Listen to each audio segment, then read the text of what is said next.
శుక్ల యజుర్వేదములో ఉన్నటువంటి ఆ 3 అధ్యాయాలు చదవండి, 31, 32, 23.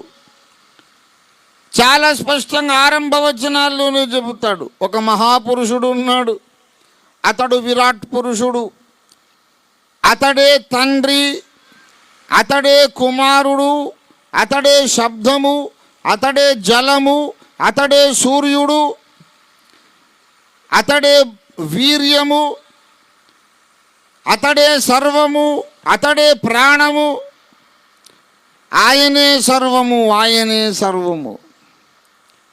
ఎవరాయన?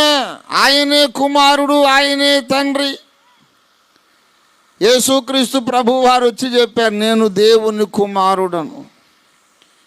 నేను దేవుని కుమారుండి అంటే తండ్రి తండ్రి తండ్రి అని పిలుస్తున్నావు, ఆ తండ్రిని మాకు చూపించు అన్నాడు ఫిలిప్పు. యేసయ్య అన్నాడు, నేను నా తండ్రి ఏకమై ఉన్నామని మీరు నమ్ముటలేదా అన్నాడు.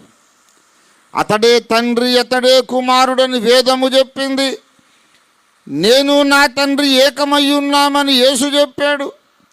ఇందాక గురువుగారు చెప్పినట్టు, సాధుజీ చెప్పినట్టుగా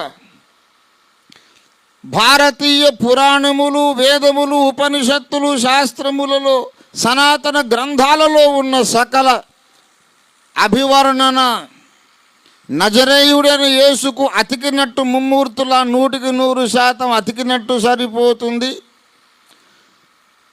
యేసు చరిత్ర పురుషుడు. మిగతావన్నీ ఆ దేవుని గూర్చిన వర్ణనలు సనాతన గ్రంథాల్లో ఉన్నాయి. సనాతన గ్రంథముల్లో వర్ణించబడి చరిత్రలో మనకు చేతికి దొరికినటువంటి అద్భుత వ్యక్తి నజరేయుడైన యేసు.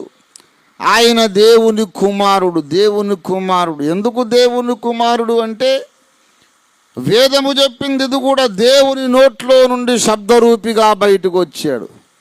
దేవుడు నోరావలించాడు, జమ్మని నాదం బయటకు వచ్చింది.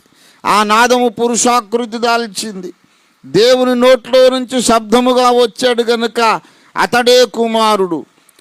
అచ్చు ముమ్మూర్తుల నోరావలించిన ఆ పెద్ద ఆయనలాగా ఉంటాడు. గుణము ఆయిందే, రూపం ఆయిందే. ఈయన తండ్రి ఒకడేనన్నాడు. ఆయనే కుమారుడు. ఆ కుమారుణ్ణి ముద్దు పెట్టుకోండి అన్నాడు. అది వాళ్ళ